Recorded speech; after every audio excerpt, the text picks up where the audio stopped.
If you're ready to unlock more better days, to take control of your health, to push past your limits and unleash your full potential, then you're in the right place. I'm your host, Dr. Jeremy Bettle. For over 2 decades, I've worked with elite athletes and high performers, helping them optimize their bodies, strengthen their minds, and recover from setbacks. Now I'm bringing that expertise to you through the Vitality Collective podcast. In each episode, we'll dive deep into the science, strategies, and real-world solutions you can apply right away. Whether it's enhancing your physical performance, avoiding or recovering from injury, sharpening your mental edge, or simply feeling your best every single day. With insights from top experts and thought leaders, this podcast is designed to help you take action, feel better, and live the life that you deserve. Welcome to the Vitality Collective podcast, where every day is vital. Today, I'm joined by Dr. Stuart Phillips, a distinguished professor in kinesiology at McMaster University and one of the world's leading researchers in muscle metabolism and aging. In this episode, we get into GLP-1 weight loss drugs, covering what they actually do in the body, why using them without resistance training and proper nutrition puts your long-term health at risk, and how to protect your muscle mass and bone density if you're going to take them. If you've been thinking about using GLP-1 drugs, or someone you know is already on them, this is an important conversation for you to hear. Let's get into it. Today it's my pleasure to welcome back Dr. Stuart Phillips. Last time we had you on, that episode really blew up. It was amazing talk about strength and protein requirements and all of the noise that's out there. And I want to continue a little bit in that theme, but we're going to bring this angle into these GLP-1 medications for weight loss that are, the genie's out the bottle now. Yeah. Right? They're in society, they're mainstream. And so I really want to talk about these less from a medical perspective and more from the perspective of the user that's coming to their doctor for the weight loss of like 5, 10, 15 pounds. Not the clinical intention of you are morbidly obese, you have diabetes, you're metabolically unhealthy, and this is a very valuable and powerful tool and medication that should be prescribed for ill health. It's going a little bit beyond that now. So first of all, Sue, thanks for coming back. Really excited for this conversation. Absolutely. Thanks for having me on. Always a good time to chat. Yeah, it really is. It really is. So Michelle and I have been looking at doing this conversation for a long time. And then we saw your posts leading up to the Super Bowl. And that, it really hit the nail on the head for me that you've gone from like the physicians talking to people about it. And next thing you know, you've got Serena Williams front and center at the Super Bowl. Yeah. And she's promoting these weight loss drugs. And that really struck me when you posted about that. That was like, wow, like this is going to blow up. Yeah. I mean, the post, it wasn't about anything other than here's Serena Williams in a Super Bowl ad, and everybody knows how much these things cost, and millions of dollars for 60 seconds.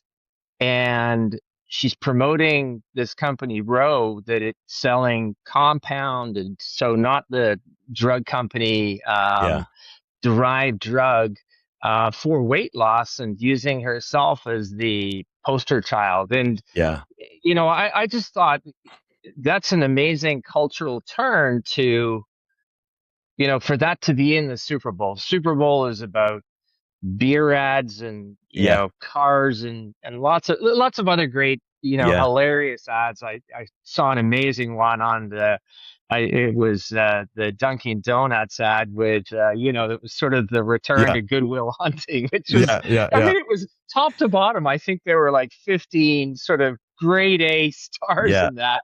And it was priceless, right? It was absolutely priceless. But I mean, when I saw that, the point I made, I'm like, this is not going away. Mm-hmm. And to your point, I know a lot of clinicians are really down on people, who aren't clinically quote unquote obese or overweight or don't have a medical indication, in terms of using these drugs. But that ad to me sort of, just blew it wide open. I mean, it was such a Uh, just a bold statement that, and I guess I had expected a reaction, but I, I got a lot more than I yeah. bargained for. Yeah. Let's put it that way. Yeah. And it wasn't an endorsement either. Like I defend the use of GLP-1 drugs. Yeah. They're, we throw game changer around a lot, right? Yeah. But they're game changer, and they're not going away. Like there are, I don't know how many, like over 100 in development. There's Hmm. 28, 30 something in phase 2, 3 clinical trials Wow. in Canada, actually. And I don't know how many people know this, but as of this January, Novo Nordisk's Wegovy lost its patent protection. So Really? we will see probably by the middle or the end of this year generic forms of Wegovy in Wow. Canada. Wow. And Novo said they were going to stay in the market space, which will be interesting because, of Hmm. course, they're going to have to lower their price. And so now we might actually get to see just how much money they were making on the original drug Yeah. No because they kidding. can sell it. It's like, well, we can afford to sell it at this price. I'm sure it's not a loss, but it certainly won't be as rich a profit margin as it was. But yeah, there will be Yeah. other people in that space. So it's not going away. People are using it, as you said, Yeah. for weight loss, appetite regulation, Yeah. and I'm sure for lots of other sort of aesthetic, but maybe even performance enhancing reasons as well. Yeah. And I think it's really interesting because I really paid attention after you raised that point, and it wasn't just that one ad. It felt to me like every other ad was some other version of like this brand's GLP and this brand's GLP. Like there must have been 5 or 6 different ads for these medicines, and so all big name stars, Yeah. all heavily promoting the use of this, and I think it's an interesting use of like medication now, Mm. where it, it's different to a single sort of medical indication for a drug. For me, when we're looking at GLP-1s and it sort of comes into our world of the really the fitness world and our lifestyle and our habits and our health, it's much more of a lifestyle intervention, with this being sort of one of the tools. Mm. But where this is being placed as like a singular front and center, just do this, Yeah, yeah, yeah, that's where I'm seeing this be problematic. Because yeah. there are very few, sorry, physicians who are prescribing this that are qualified to give real detailed guidance on the diet that you must follow, the skills you need to learn, the habits you need to build, and the exercise prescriptions you might need Hmm. to not have the more negative consequences associated here. Yeah. So that's why I thought it would be really valuable for us to have that conversation on that side of it, Hmm. where yes, there are clinical indications where this is absolutely necessary and life-changing. Hmm. And there are ways that this is going to be used and is being used that you need to be very careful and very deliberate so that you get the positive outcomes that you're looking for. Yeah, no, absolutely. Yeah, one of the things, like I said, we've done weight loss trials. We've Hmm. done several. One really big one. It's over 10 years now. But we talked about in that trial. Like, so it was the old-fashioned way, not Yeah. GLP-1s. Just Yeah. eat less, exercise a little more. Right. How passe, Well, right? yeah. Uh, Yeah. Fine. We'll do it your way. yeah. Um, y- the concept that we had was I said to the student who she's since graduated, her name's Andrea Joss, she's an associate professor now and runs her own lab.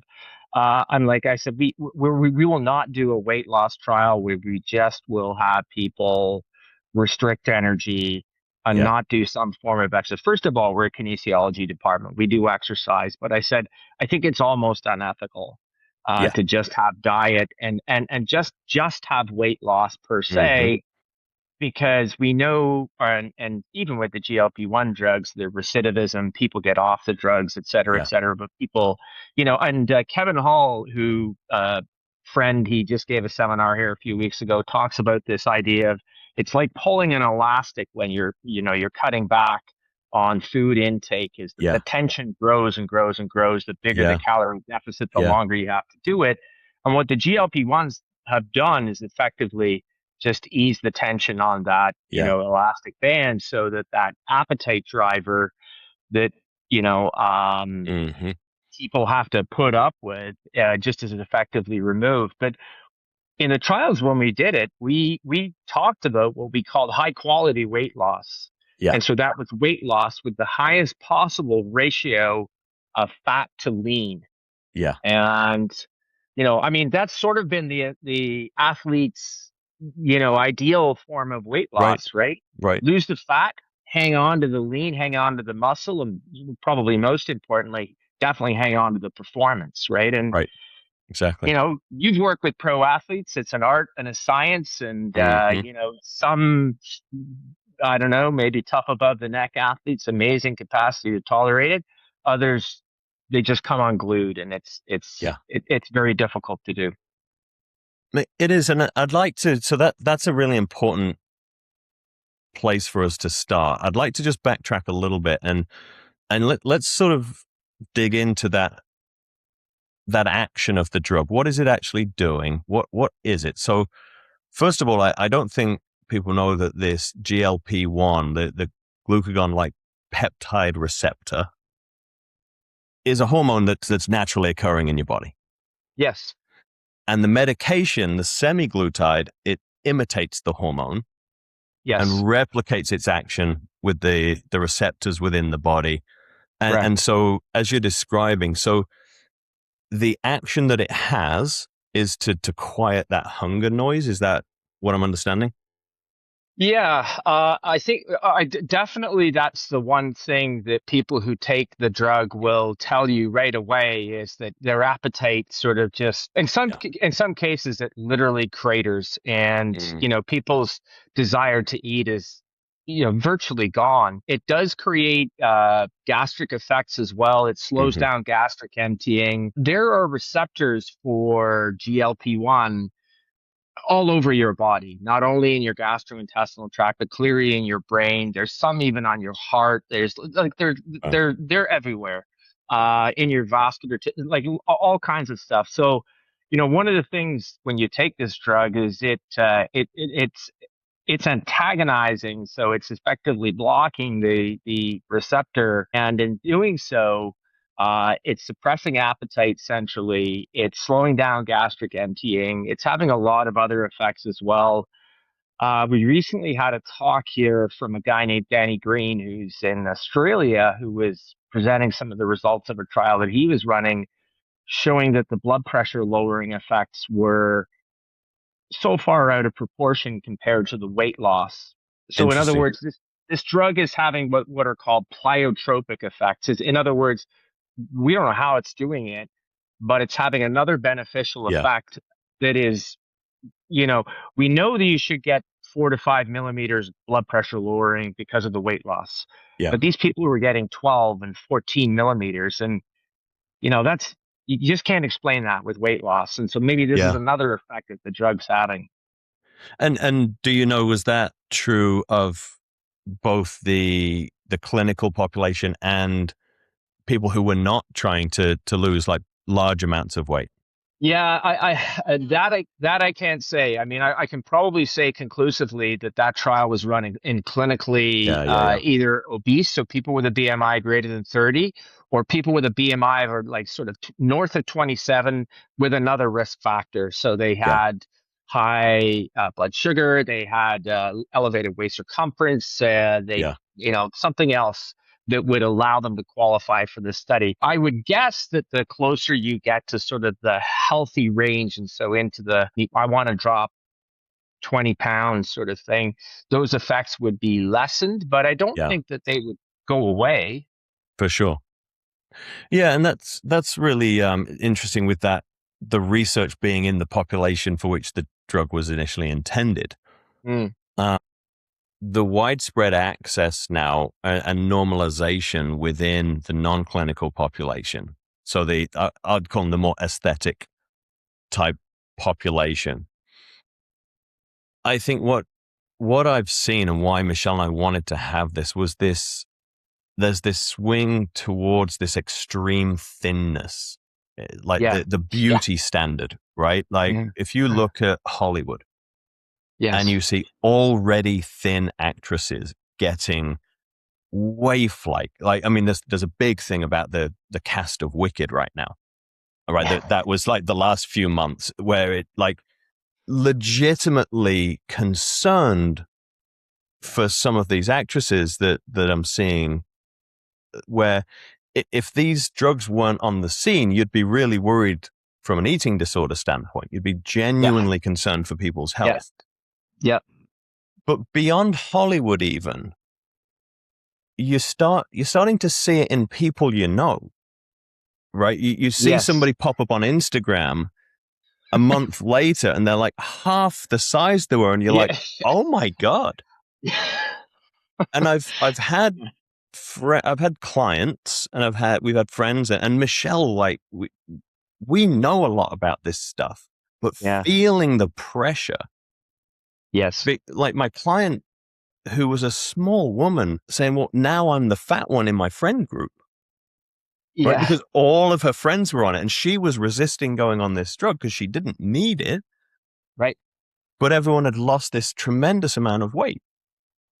And so that it feels like with this widespread access is becoming another one of these social pressures, much like we had in the Sure. 90s with Kate Moss and the Yep. stick thin models, that Yep. becoming the beauty standard, where we're not setting ourselves up for a healthful future when we start talking about this as a longevity tool. Right, Yes. you mentioned things like blood pressure, and you hear physicians repeating over and over again inflammation and all these Yes. other Yeah. sort of buzzwords. Yeah. If we actually think about longevity and we think about muscle mass and bone mass and all these other areas, that's where I'm starting to get really concerned. Yeah. Yeah.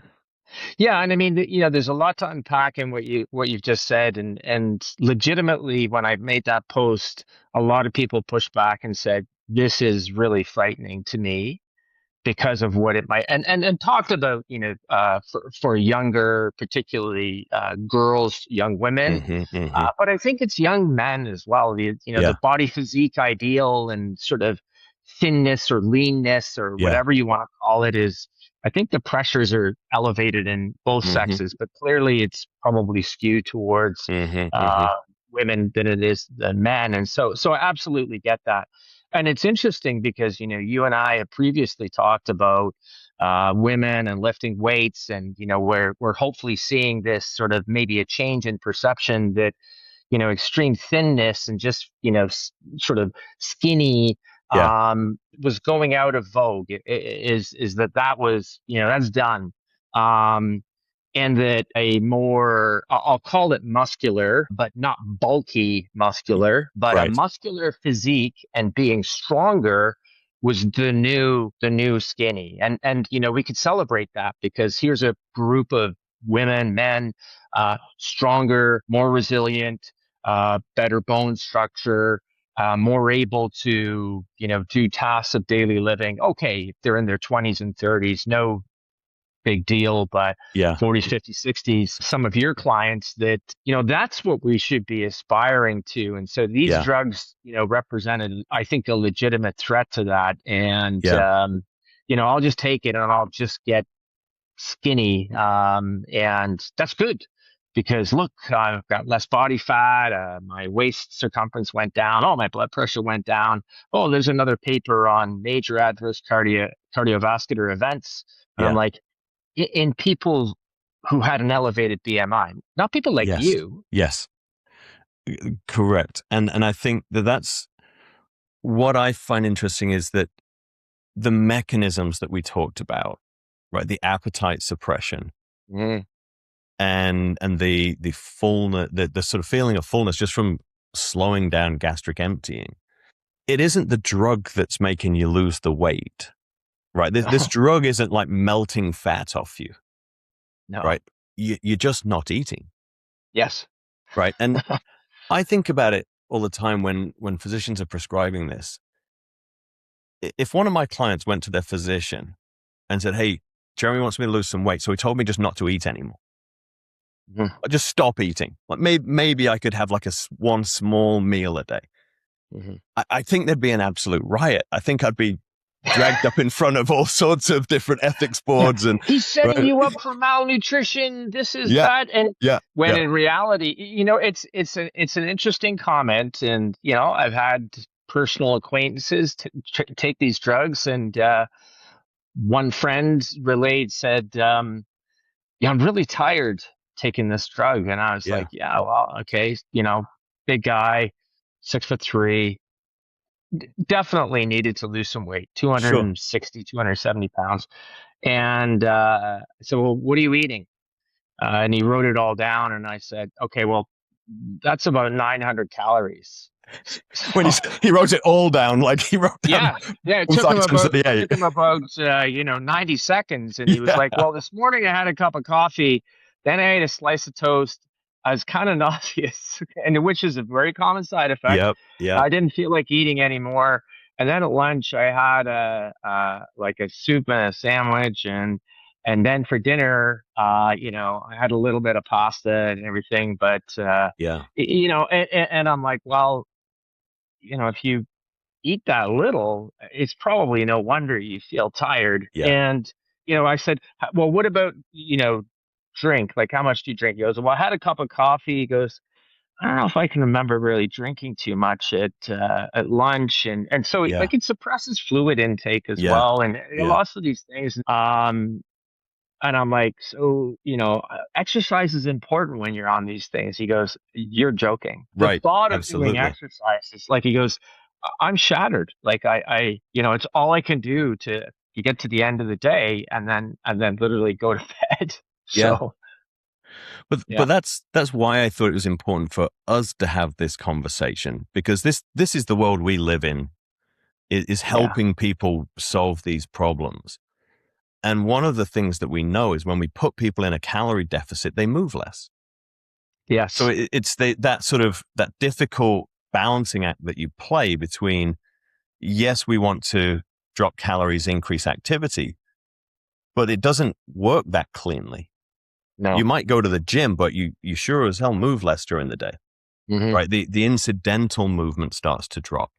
yeah, The nausea and the lack of energy actually preventing you going to the gym here, really is gonna challenge some of the benefits that you're gonna be trying to get. And I'd love to hear some of the data that you've seen on this, but we've all heard, like through years of training in this field, if you drop calories too quick, you're not just losing body fat, right? no, no, no, Especially if no, we're not exercising, right? We get these yeah, massive calorie deficits. You've got a yeah, 6'3" guy on 900 calories. He's dropping muscle mass pretty quick at that yes, rate. yes, absolutely, yeah, yeah, yeah. And I mean, you've done it for years with athletes, right? And there's a hard cut in certain athletes. They can tolerate it or whatever. Yeah, a lot of it comes off as fluid or whatever. But the longer you're in that deep energy deficit, the more lean mass, and then some of which has got to be muscle, and muscle you're giving up, right? Yeah, Um, you can flip it on its head, right? Lift some weights, eat a bit more protein, and we've done that twice now. We've done it yeah, in women, we've done it in men. It's just to demonstrate it sort of in a cohort style hmm, situation. But I mean, athletes do that recomp. Bodybuilders are practitioners of the art par masters at excellence. it. Yeah, Yeah. and you can almost counter it, but there's a certain sort of degree of caloric deprivation that even I think resistance exercise would have a hard Yeah. time overcoming. The other thing I hear a lot of people and higher protein, and a lot of people talk about, well, how much protein in a cut, and I'm like, oh, whatever, 2.2 grams per kilo, and they're like, what about 2.4? I'm like, sure. But if you're just eating more protein and you're on these drugs, it's like pissing in the wind, right? It's doing nothing. And everybody We goes, talked "Oh, about well, that. sorry. Yeah, go ahead." No, we talked about that on our last show, right? Like, Yeah, yeah, yeah. you've got to give the protein something to do, Sure, right? We've got to sure. give a stimulus to the body that Yeah, you need to lay down more protein. You need to lay yeah, down more tissue, right? yeah, So the stimulus needs to be present yeah, along with the protein. And I'm sure yeah. there must be some muscle sparing effect of having some additional protein, but I think that's going to be diminishing returns I'll, I'll beyond bet you a it's certain I'll point. bet you it's small. Yeah. And we know going back, like way back in the, and I'm talking, pre photocopier type days of literature, protein modified fasting, you got a bit of, again, it was lean mass sparing. And a lot of people talk about lean mass and they say, oh, it's muscle. And I'm like, nah, there's muscle buried in there, but we don't exactly know. So you got some lean mass sparing when you up to your protein. But the biggest thing that the protein is used for when you're in a deep energy deficit, it's fuel. You just burn it. Mm, right. And as you say, unless the muscle is active and becomes a sink for the protein, in other words, the protein is driven into the muscle, then it's not really going to, it may have a small effect. And so I'll call it a nudge, but maybe again, go back to what we talked about before. The exercise is that it's baking the cake, right? And the protein is the thin layer of icing. And now it's like Yeah. you're in a deep caloric deficit and you're taking more protein. I'm like, well, all you're getting is a thin layer of icing, Yeah. right? Right. So, And I think that's where this starts to become a really important conversation from a longevity perspective. For yeah, me, where muscle goes, bone goes, right? If we're absolutely. not giving the stimulus, and I talked about just a very small body frame, a low body mass is a massive risk factor for osteoporosis and fracture, Yeah. which is one of the most immediate threats to your longevity. Like, there's not much quicker turnaround than fracturing a hip and your risk of mortality in the next year, right? Oh, yeah. It's, That's a pretty quick turnaround there. it is. It's shocking, actually. If you're over the age of 75 and you break your hip, 2 years later, half the people that do that are dead. And that's with good outcomes, good care, right? Yeah, That's like top-notch clinical care. I mean, a lot of people talk about the risks of these drugs, and I fully acknowledge that they say, "Oh, well, what about osteopenia, osteoporosis?" I'm like, absolutely, because one of the things that is sort of being glossed over on this, and not that all of the weight loss issues aren't great, and yada yada yada, and the adverse outcomes and everything. Um, but there are micronutrient deficiencies when you're only yeah, consuming a low amount of food. So, right. unless you're targeting calcium, unless you're taking vitamin D or going out in the sunshine, so you've lost your two main stimuli for Hmm. bone. You're moving less, you're not doing what we think you should do, Yeah, lifting weights or whatever. So, there are very few, although I know of one, a trial that was honest enough, that was a drug company run trial hmm. looking at bone density, and it it went in the wrong direction. It Yeah. didn't get better, not Right. shockingly. And everybody says that these are the long-term consequences, and I absolutely agree.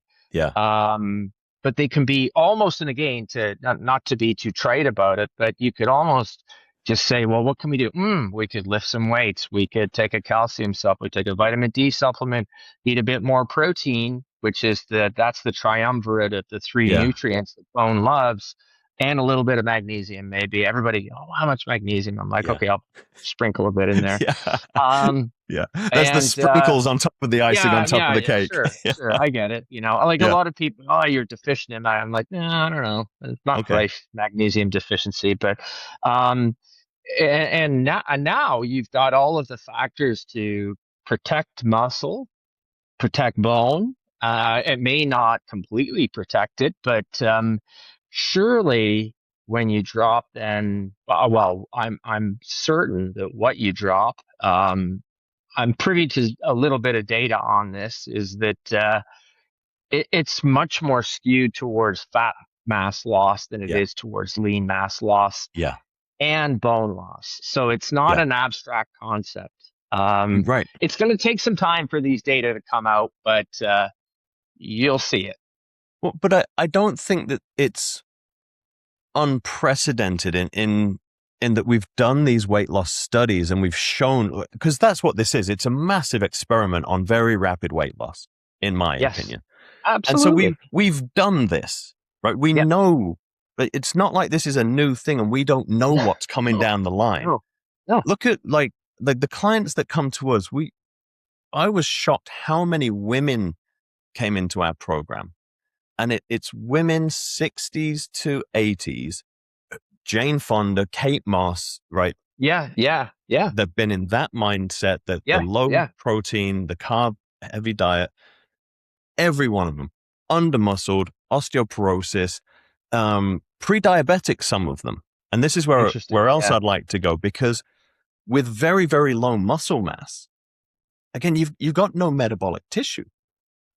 And so blood sugar now starts getting compromised because you've just got no reservoirs, you've got nothing using a lot of the sugar that's running around the system. And I just think we're sort of on a fast track to a bit of a crisis in this regard with health when we look 20 years down the line. Hmm. At women who are starting to do this, we're already seeing more women in their 40s with osteoporosis. Yes. That play that out like Yeah. that does not play well down the line. I No. really think that we're going to be struggling to keep a lid on this in sort of 20, 30 years time. Yeah, it's certainly been raised in a lot of the comments. My pushback in the clinical populations is like I had osteoporosis, and I'm like, you may be right. I said, but you may also survive a major cardiovascular event, and we have those Yeah. data already. But Yes. in the populations that you're talking about, so we've written several editorials.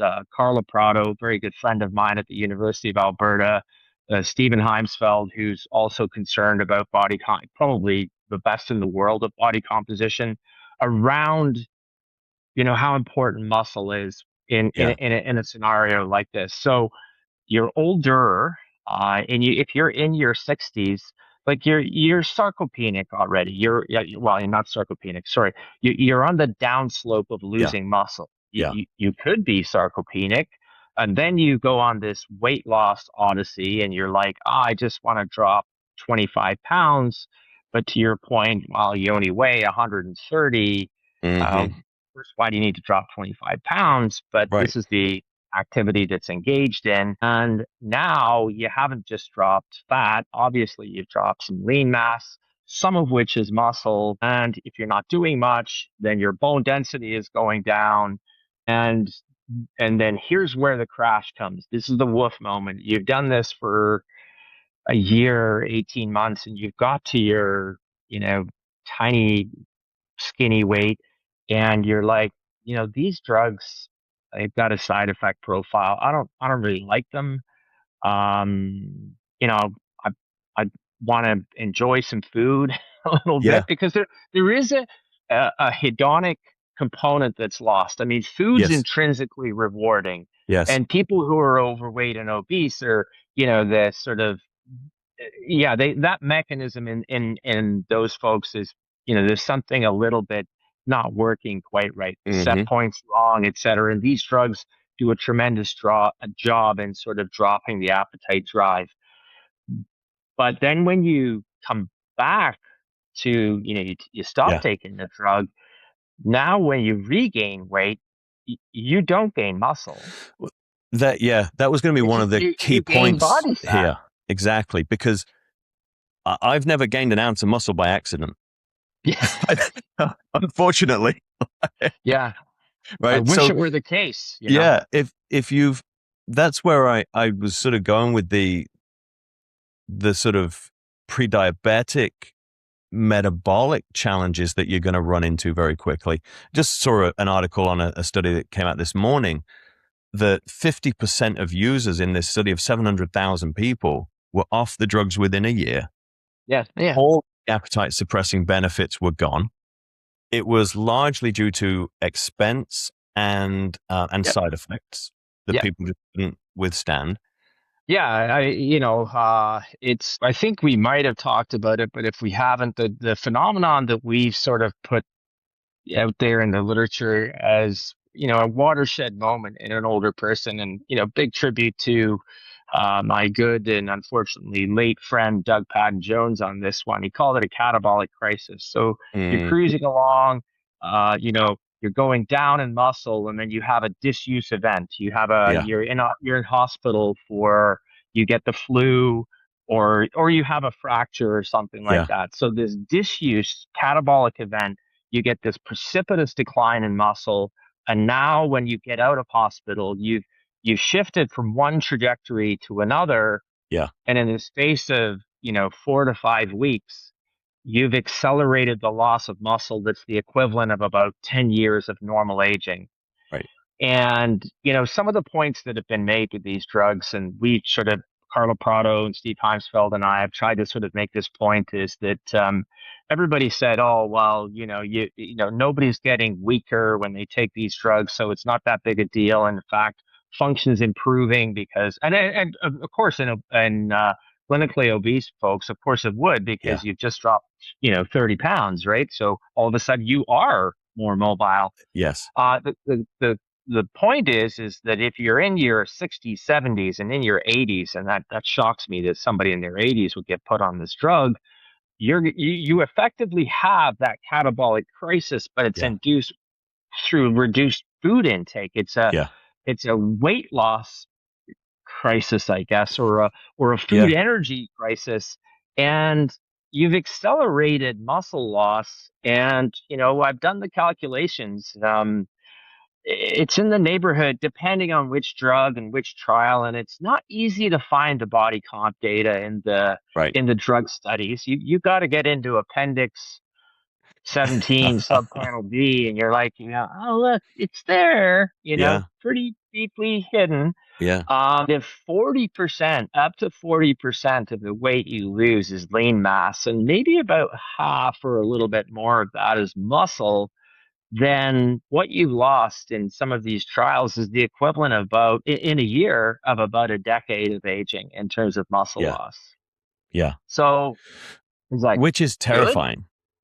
Well, I mean, the clinicians will push back and say, but look at all the benefits they've got from what we talked about: body fat, visceral fat, uh, renal function, et cetera, et cetera. These are all good, but the real world data that you just talked about discontinuation of the drug because of expense, Yeah, discontinuation of the drug because of side effects, real world data, not trial data, yeah, right? And this is where a lot of people go wrong. People go, oh, well, only 8 people dropped out of this group. I'm like, that's trial data. This is real y- world data that you're yes, talking about. When you look at the real world weight of discontinuation, then maybe we are looking at something that is important, and important enough yeah. to say. So my buddy Danny Green, who did the study I was talking about, he had a group who was lifting weights, and his conclusion was, these drugs need to come with the warning needs to be prescribed with the resistance exercise. That's. I'm really glad you said that. I've thought this for a long time because we were based in Montecito, Mm. California for a while there, near Santa Barbara, and it was very common That's for I understand that's a pretty ugly place. There's not too many beautiful people dreadful. living there. It's That's why we left. That's why we left. It just, we were almost too beautiful for the Yes. area, Oh, it well, just, I can understand. all the attention I was getting, we wanted to, Yeah. I, yeah, you get it. You get it, right? I do. I do. Yeah. Yeah. I I feel know. you, I know. brother. Yeah. Yeah. So, but it was very common, prevalent for people over 60 to be put on these drugs under the guise of longevity. But all Yeah. those benefits that you listed were the same as the benefits being told to these people. We've had people on there that couldn't get out of their chair and now they're going on a Yes. 2-mile walk. Yes. Yes. And that person needs it. Mm. You're already going on 10-mile walks. You Mm-hmm. aren't that person, right? Yeah. We are not, we have acknowledged over and over, there is a population who need to be on this drug. It will be life-saving. Yeah. That population is not the one that needs to lose 5 pounds and is in their 60s, right? And Mm-hmm. does not need one of those precipitous drops because you don't have time to swing that back around is the problem. We saw that exact same phenomenon, Stu, in sport. We call it the injury re-injury cycle. Mm-hmm. And that's the other thing that this does is it sets you up for injury, not just a hip Right. fracture, but muscle injury. Yep. So we had guys that you'd observe they would get hurt. All right. You'd see them in the league. They'd be a great player. They get hurt. Let's say they get a groin injury in hockey. They detrain through their rehab. When it stops hurting, they're cleared to play. Mm. And so they're cleared to play. They get back too soon. It's an incomplete rehab. They've lost muscle mass. They've lost strength. Lo and behold, they get hurt again. This time that maybe it's their back.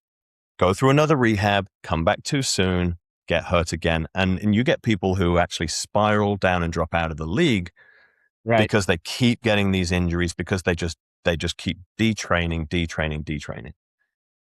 We know the weaker your muscles are, the more likely you are to get a strain. Yep. The more likely you are to get a joint injury, whether it's ACL. And think about this population, they're going to be going out and playing pickleball. They're going to be going out and playing tennis, golf. Yeah. And so when you're doing an explosive stop-start sport and you've just lost a load of mass in your quads or in your calves, now you're at risk of tearing your Achilles, tearing your quad. That puts you out again. Mm-hmm. And not only does it take you out of activity, the thing you mentioned about food is that it's fun. It's enjoyable, right? Yeah. One of the big things about the blue zones, think what you want about the whole concept, but they enjoy food together as a community. Absolutely. Yeah. So when you're withdrawn from your social community, it's another compounding effect that takes you out of your big longevity, your big rocks.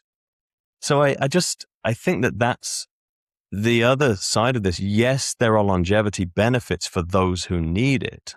Yes. But I don't see those benefits in the aesthetic population when really what we know keeps you alive is your muscle mass, your bone mass, your brain health, and your cardiovascular health, like all these other things that keep you going.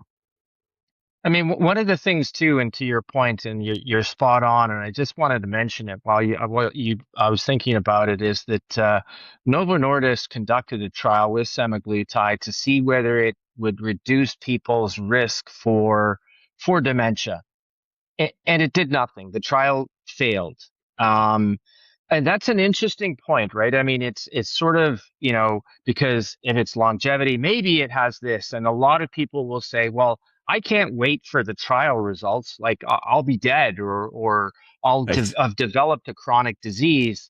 And as you said, big rocks. Are you physically active? Are you doing it consistently? Do you eat and we'll just call it a prudent diet, whatever that is, because we could have a whole nother conversation. Are you sleeping enough? Are you socially connected? Are you, is there pleasure in your life? Do you feel purpose? All of these things that are sort of softer, but we know are very important. Right. And then you want to take a GLP-1, probably to look better, but as a longevity enhancing or that's what you're being told. And the immediate response you would get from me, for which I take a lot of flack on social media, is where's the data? Yeah. Like show me something. And they show me reduced MACE, so major adverse cardiovascular events. And I'm like, in people who had a mean BMI of 36. Yeah. Well, who needed Yeah. to lose weight? Yeah. You didn't need to. You wanted to. Wanted to. Yeah. Yeah. Right. But that those people are very different. You're already doing all the things you know that are going Yeah. to extend your life and or at least let you live a better quality of life. And so, you know, the longevity promoting aspect of these drugs is it's the same, you know, taking metformin or Yeah. taking, Yeah. you know, an SGLT2 and these drugs. Like if you have a clinical indication for them, absolutely, those drugs are probably life saving. Statins, et cetera, et cetera. Um, but taking them preventively, if that's the right word to say it, Yeah. is, you know, yeah, Again, these are medicines. They're not inert substances. Right? It's not like, sure, take it. Like, what yeah, harm could it do? Well, they read what harm it can do on the commercial, right? So, yeah. lots actually. So, I think people get where we're going with this. Not a great idea. You would hope. However, the genie is out of the bottle. Absolutely. They are advertising on the Super Bowl. It is as close to the silver bullet that we've said didn't exist as really exists, right? Yep. It is as close to give me a pill and I don't really want to exercise. Right. So we've alluded to it, but I really want to dig into it now. And you said it perfectly. And Michelle and I say this all the time. There should be programs for this, not just prescriptions. So how can people interface with this safely? That's what I want us to get into because they're going to. So you talked about it. And again, we can just use the data that exists on weight loss. You talked about how do we maintain strength, maintain bone mass, maintain our activity. Where do we start if we're considering taking these drugs? Yeah, I mean, I think to your point, and I was talking to a good friend of mine who's a dietitian, and she said that that circumventing that profession, in her opinion, was a big mistake, and I Yeah. agree. And the same would be true of good exercise advice, which most clinicians can't give, with Right. a few exceptions out there. And just sort of talking to people, to your point, I mean, and I think this is an important one, is that other drugs have direct mechanisms of action that change things that have an effect. These drugs reduce your appetite and desire and want to eat, which has a fundamental role in, in you being healthy or alive. right? Right. Yeah. Yeah. If you don't eat, that's not good for an extended period. And that's so there's an intermediary effect that is different than a lot of other drugs, right? And so it's affecting something that is, having sort of secondary benefits, weight loss and the associated benefits of that. But that comes with consequences that actually, as you said, it's not a mystery. We've spent a long time studying this. We know how much fat and lean you usually lose, and we know how hard it is to hang on to muscle unless you do some resistance exercise. And we know what happens to osteoporosis in people who have shortened bowels and can't absorb the nutrients.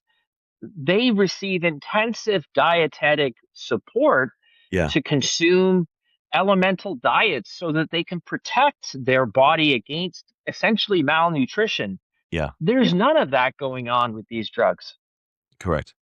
Well, and they're being given out by people who are not qualified to give that advice. Ultimately, what we're trying to do here is change people's behavior. Yeah. Right. So that's coaching. Right. What we do in the real world is coach people. And physicians, they don't go through that training because the system doesn't allow them the time to coach people. No. right? If I've No, got 10-minute appointment with 25 people today, I'm not doing any coaching. no.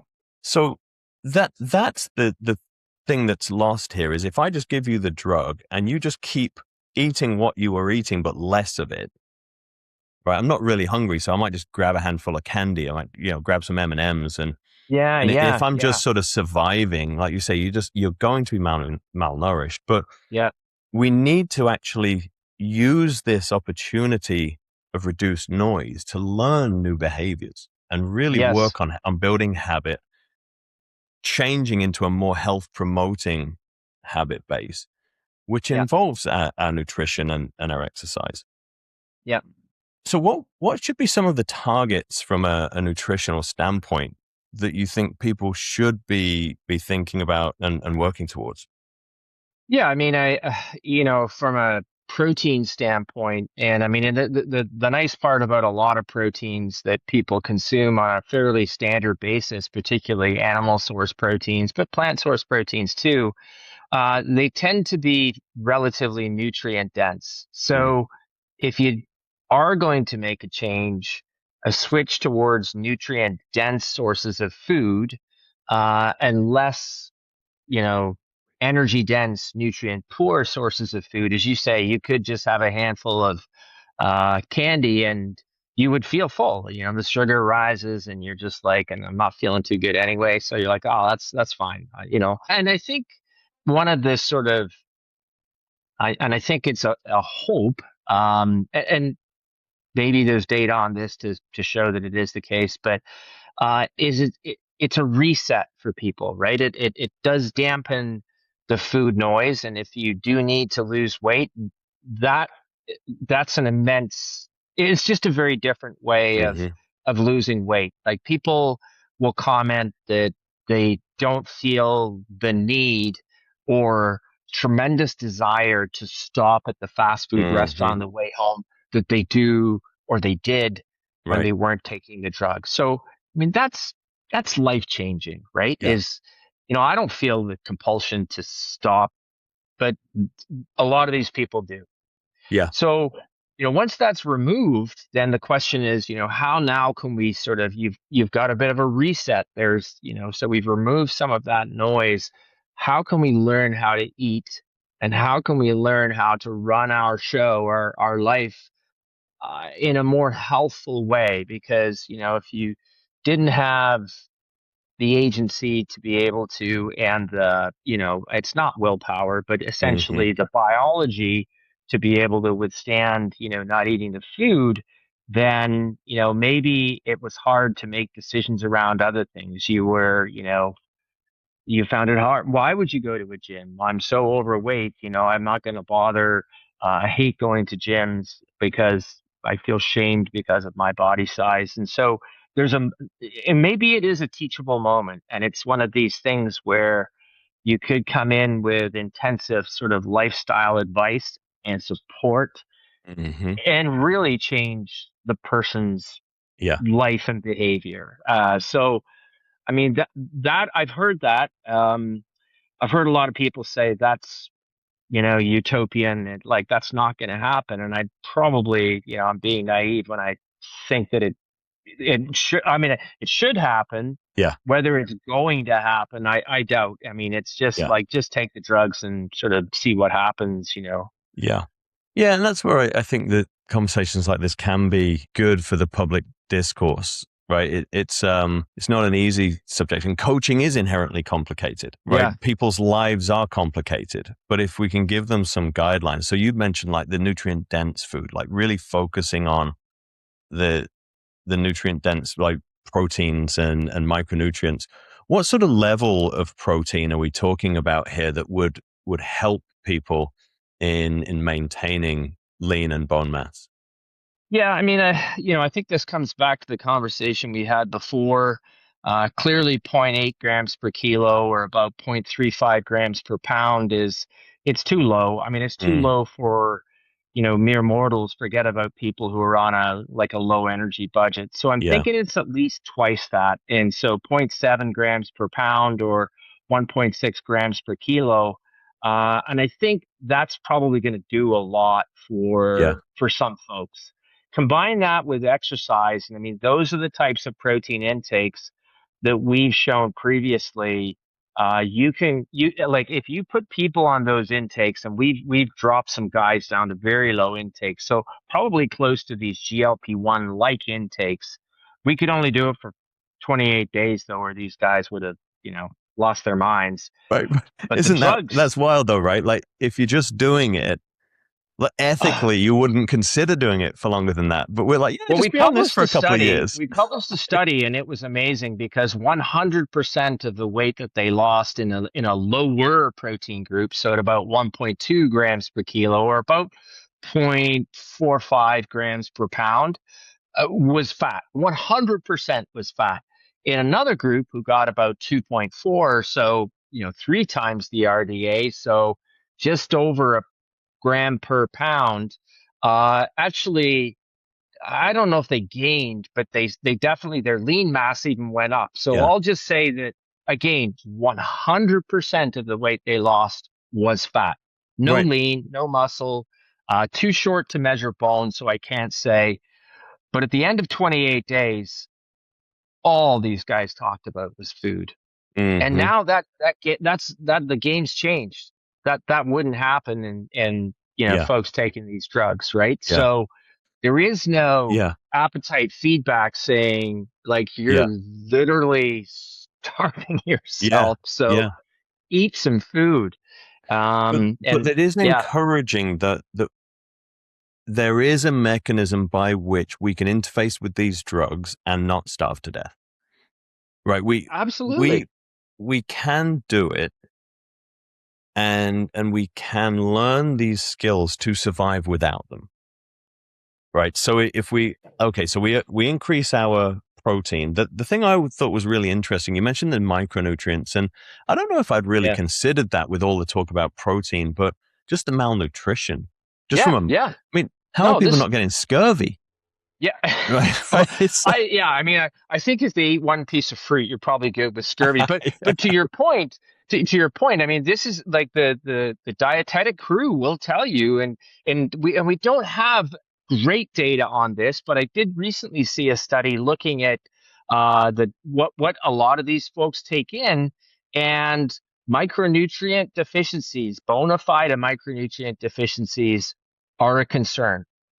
And so, Mhm. pay attention to calcium, pay attention to magnesium. I mean, if you're going to cut your energy budget down to, something ridiculously low, then you've got to make judicious food choices to get all of the other nutrients that you need. And this is where everybody goes, oh, you can just take all kinds of supplements. And I'm like, you could.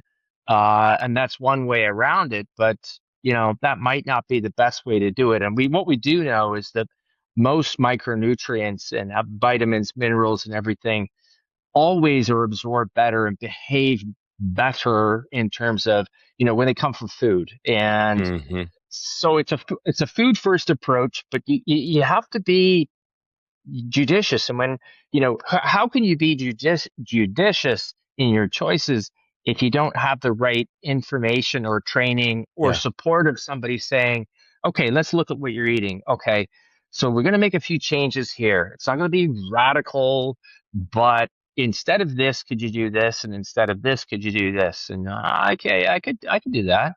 You Yeah. try it, it works. Uh, your calcium intake goes up, et cetera, and you go on from there. So Yeah. I think that's a big part of the solution. Yeah. Is there anything else that you think people should really pay attention to from that micronutrient standpoint? You mentioned calcium. You'd previously mentioned vitamin D, some magnesium. Is there anything else that really stands out? Maybe hydration. You'd mentioned that earlier. Yeah, yeah. Oh, I mean, one of the common side effects of people on these drugs, and it's probably related to two things, is that their heart rate goes up. Mm. So there's two sort of schools of thought here. First, it could be a dehydration issue. Is you're just not taking in enough fluid volume, so your blood volume goes down. Your heart has to pump Mm-hmm. faster to maintain blood pressure, et cetera. The other is there are receptors for GLP-1 on various parts of your heart that are being stimulated, and so Right. that's part of it. But yeah, I mean, dehydration effects are real in these people. Hmm. It doesn't just reduce food intake; it reduces overall desire to eat and drink. Yeah. So a focus on, staying hydrated would be, I think, a key point. I think just about any micronutrient of what we call concern in older people, that would include iron, Yeah. vitamin B12, calcium, um, would be on the table for potentially Hmm. becoming, Hmm. low to the point that it would be concerning. Yeah. And that's something that you need to pay attention to. And then on the stimulus side, so we talked about, needing the training stimulus to give the protein something to do, right? It needs a job. And so where are your recommendations on how much people should be lifting, what intensities, how many times Yeah. a week, all these sorts of things? Yeah, I mean, I don't know that we know hard numbers, but I think the guidelines are pretty good. So if you can get 2 days a week of Hmm. lifting in, and I mean resistive exercise, not walking. Yeah. Walking is not resistive exercise. Right. And people, what about yoga and Pilates? I'm like, still great forms of exercise, but not Yeah. loading enough in nature to really give us the stimulus that we Yeah. want on muscle and more importantly on bone. So it's Well, got to and be, I'll add in there, Stu, the weight vest, right? That's being oh, good for yeah, osteoporosis and osteopenia for perimenopausal women and all this stuff. Uh, I wear a weighted pack to go on walks, but it's for the sure, cardiovascular benefit. It's not. absolutely. Yeah, I don't think it's giving me any bone density or muscle benefit. So no, don't fall for the marketing there. Wear it, no, no. great. Yep. It's not for what you think it was for. Well, yeah, I don't know what you thought it was for, but it's not doing anything for Yeah. bone. That's for sure. Yeah. Yeah, no, well, I mean, bone responds to load, and there is a range of loads to which bone responds. It's a little bit like muscle, but it tends to like heavy loads and it tends to like impact. Yeah. So actually, I know it's weird, but even sort of jumping, Hmm. has like, and you don't need to do a lot of it. Hmm. But that's the type of stimulus that bone enjoys. But muscle wise, it's the same sorts of things that we talked about before. Yeah. Work to the point where if you're looking at a scale of where 10 out of 10 is like in my last repetition, like I can barely push the bar over my chest or over my head or push the squat or Yeah. whatever it is. Yeah, I don't need you to go there, but I need you to come close to that. So Exactly. one or two repetitions in reserve, you're like, that's an 8 or a 9 out of 10. I always look up here because that's where our scales are mounted down in Yeah. our gym. But, you and once you begin to practice that, you get pretty good at it. And then the range of repetitions, you choose. If you like to lift heavier weights and you like to work down here, have at it. Make sure you know what you're doing, et cetera, et cetera. Yeah. Same lifting lighter weights, but maybe with a little bit less risk, if that's the right way to say it. But once Yeah. you've done about 30 repetitions, first it gets boring. And, Hmm. second, I think you're now beginning to get into the place where Yeah. the load is probably a little bit too light. But Yeah. anywhere between sort of 3 to around 25 repetitions is a Yeah. range that's a sweet spot. And everybody says, oh, 25 reps, who wants to do that? And so, I mentioned before the show, we've got a study going on right now. You'll have to have me back in probably about a year and a half, and I'll tell you how it Let's do goes. it. This is in women. We fully expect to see what we see in men, which is that lighter versus heavier loads really doesn't have that much of a difference in terms of its effects on muscle. And it's not that different when it comes to bone. And I know that Yeah. flies in the face of what a lot of people have heard, but when you look at the data on bone, like it is with muscle, and it's not a story that anybody's surprised with, particularly people who work in the training business. It's doing it, they're doing it consistently, right? So, Right. Right. there's no magic. Right. There maybe is there's some small variable magic, a little bit of twisting and, squeezing at the cloth and everything else. But I know your phrase, the big rocks are show Yeah. up, lift with Yeah. intensity. Yeah, do it consistently. Even Yeah, with our pro athletes. So, and Mike Boyle yeah, and I had this conversation on the show a few weeks ago, yeah, and Mike likes the 5 to 10 rep range. I yeah, probably like the 6, 8, 12 range. yeah. And the reason is exactly as you alluded to. If we're pushing hard in that range, right? If I do 8 hard reps where I'm struggling towards the end, if I get the same benefit from that as I do from doing my 1 rep max, but there's a little bit less risk of injury with 8, Mm, that then train there, right? Like, yeah. because why wouldn't you? No, I'm with you. Yeah, And and I'll just put this out there as somebody who, I'm a few years your senior. Um, I lift those, low range heavy, and yeah, I do it every now and again because I'm dumb. When I'm traveling and I find myself in a gym that's not my gym, um, and there'll be a younger guy usually, and I'll be like, "Hey, how many sets you got left?" And he's like, if you want to work in, that's cool." And I'm like, "Yeah, because I can lift that, no yeah, problem." yeah, yeah, yeah, And I sometimes I can't, and I'm like, I'm gonna have to take some weight off. So, but yeah, sometimes I can, and the next day I'm like, why did I do that? So, yeah, yeah. I and call it's those not. ego injuries.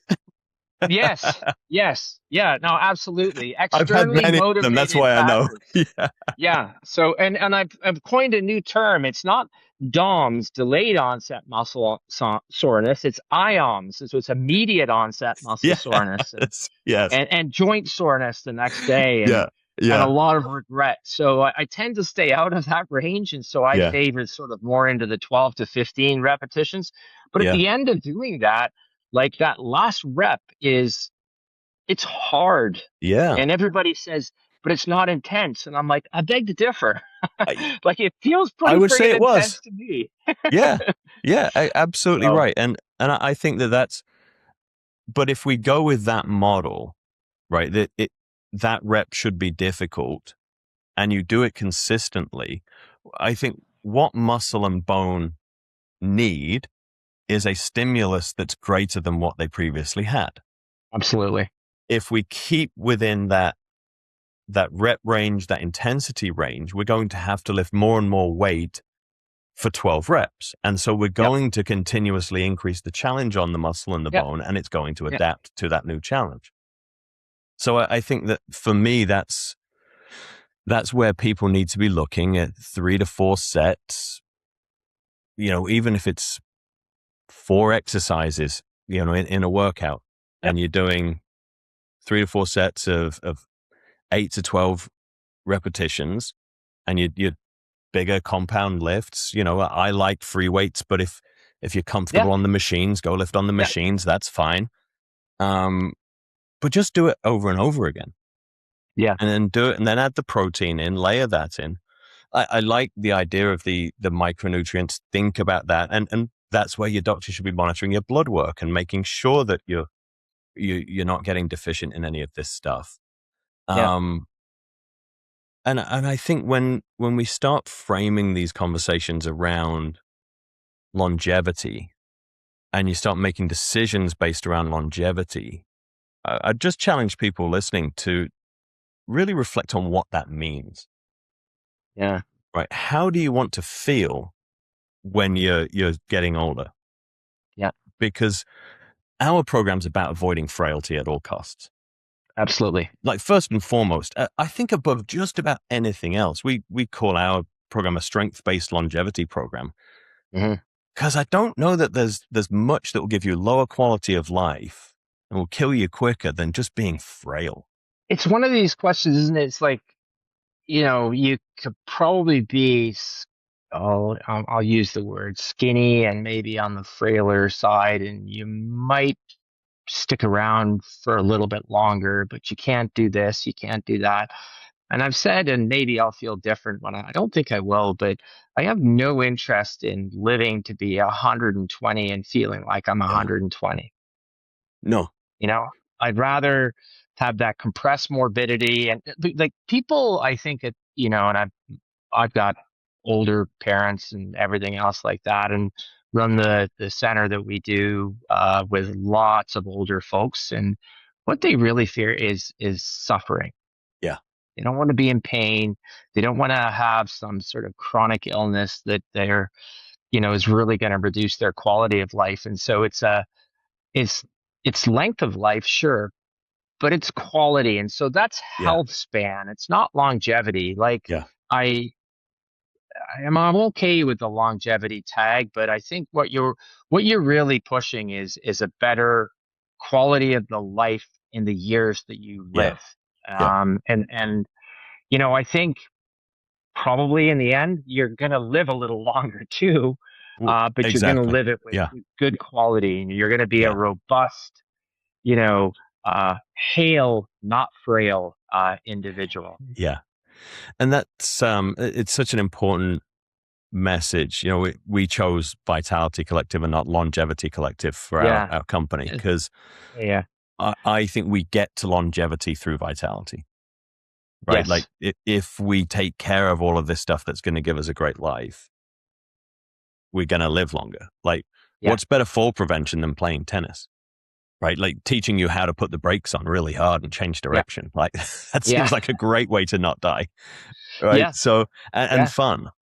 And I think that this overall message of what it takes to have a vital end to your life, why that's important.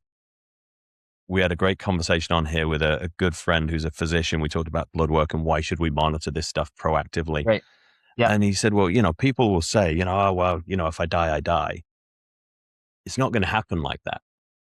Right. You're going to have 20 years where it sucks, right? Yeah. You're not just going to Yeah. drop down.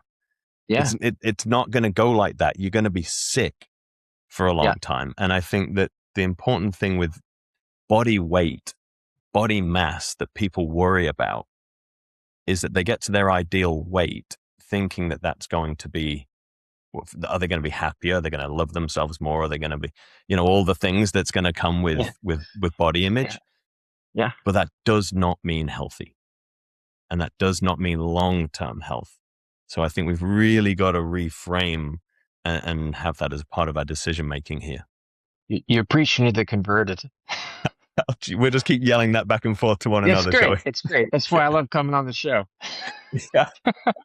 I agree. I think in the end, it's maybe the people who listen, hopefully you change a few minds, right? And you get people to reconsider some of the decisions around, this is going to extend my life. And is it really life extension that you're after at the expense of poorer quality of life, which could definitely, and you say, so the best predictor of fracture is a previous fracture. And multiple fractures. And if you have osteoporosis, that's a nasty, painful disease, particularly if you have spinal fractures and everything else like that. So you don't want that. You might live for another 10, 15 years, but with that, it's not going to be great in terms of your quality of life. So, yeah. Well, Stuart, as people are considering this, because like I said, people are going to do this. So hopefully people have taken something from this that they can do it responsibly and put a program around this. We do every show our 3 takeaways. Yeah. If I'm considering this, right, I'm going to talk to my doctor. What are the 3 things that you would want me to take away from this show that I should be considering putting into my life as I go through this process? So I think the first one is what's the motivation for the decision to take these drugs in the first place? If it's aesthetically motivated, then just admit to yourself that it's an aesthetically motivated decision, and think then about what that means given the conversation that we've had about doing it and protecting yourself against the negative effects. So just taking the drug it is ultimately not going to be helpful. Chances are, if it's aesthetic, you'll want to get off the drug at some point. You'll stop taking it, or it becomes too expensive, et cetera. Or you've reached that weight and you think, oh, I'm good to go now. I don't need the drug, when the result is actually the opposite is true, is that you continue to need that appetite Mm-hmm. lowering stimulus. Mm-hmm. And so if that's the case, then you need to learn how to, if you don't already, or if you're doing it but maybe once a week, or you're saying, oh well, I walk and I do yoga, you need to learn to lift some weights.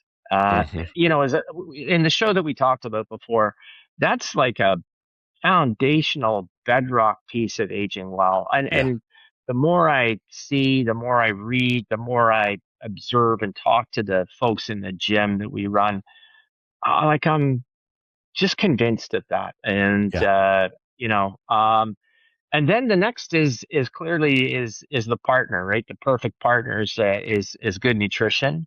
Mm-hmm. Focus on nutrient dense sources of protein, avoiding micronutrient deficiencies, and so probably getting some dietetic advice. Or there are now, because of this whole trend in GLP-1s, a suite of cookbooks that go along with, so they've Right. got some recipes, smaller serving sizes and everything else like that.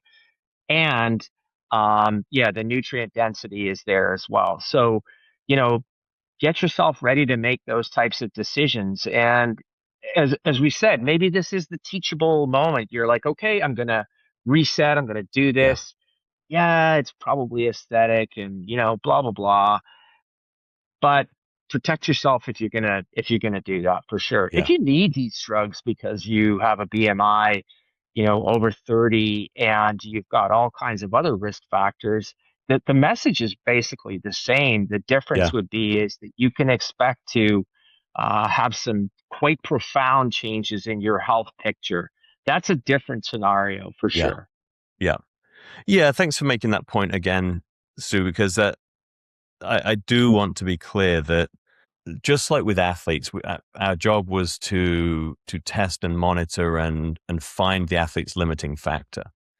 If your limiting factor in your longevity or your quality of life is that you have metabolic disease, you're obese, any of this, then this is a wonderful tool for that, Absolutely. and where it should be applied. So it's the right tool with the right people at the right time.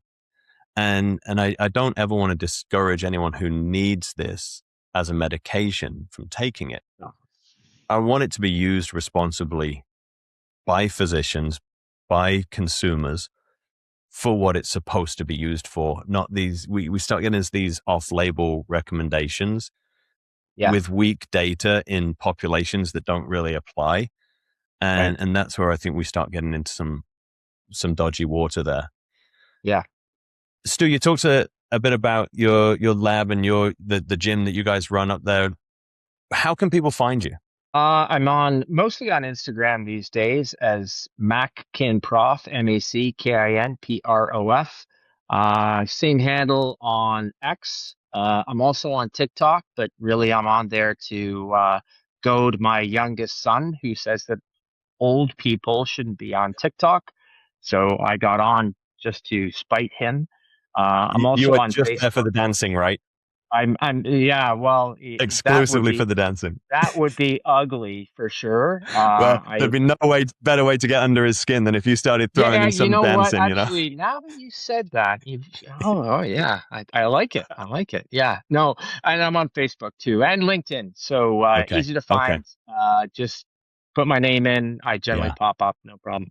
Brilliant. Well, we'll link all of that, Stu, again in the show notes. And again, Appreciate I it. just can't tell you how much I appreciate the time and your wisdom in topics like this, because I think these are going to be big health They're not related going away. conversations. They're Right. not going away. They are I not. know. Yeah. Exactly. Okay, mate. Well, we will see you in a year and a half when you conclude your study, Yeah. and we will have another conversation. You bet. You bet. I look Okay, forward to mate. it. Thank you. Take care, Jeremy. Given today's landscape around GLP-1 drugs, this was such an important conversation. Here are the 3 key things that you can take away from today's episode. Number 1, be honest with yourself about why you want to take these drugs. If it's for aesthetic purposes, commit to learning how to lift weights. Simply taking the drug without building the habits around strength training is ultimately not going to be helpful. Resistance exercise is a foundational piece that protects your muscle and bone while on a low-calorie budget. Starting that practice now is an investment that will pay you back for decades. Number 2, pair any weight loss effort with nutrient-dense protein and consider working with a registered dietitian. When your appetite is suppressed, every bite counts for more.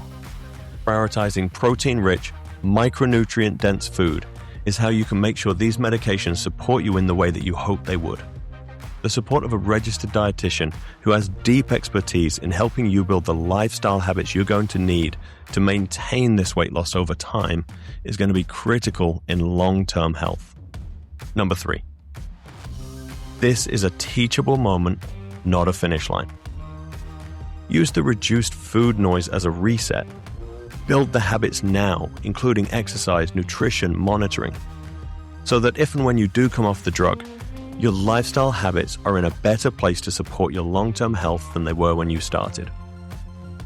If this episode resonated with you, the best way to support the show is to follow us wherever you listen to your podcasts and leave a rating or a review. It makes a real difference in helping us reach more people who could benefit from these conversations. You can stay connected with us on Instagram, LinkedIn, and YouTube at Vitality Collective Performance, where we share additional insights, behind-the-scenes content, and updates on upcoming episodes. The information shared in this episode is for educational purposes only and is not intended as medical advice. Always consult a qualified healthcare professional before making any changes to your training, recovery, or health practices. Thanks for being here, and we'll see you next time.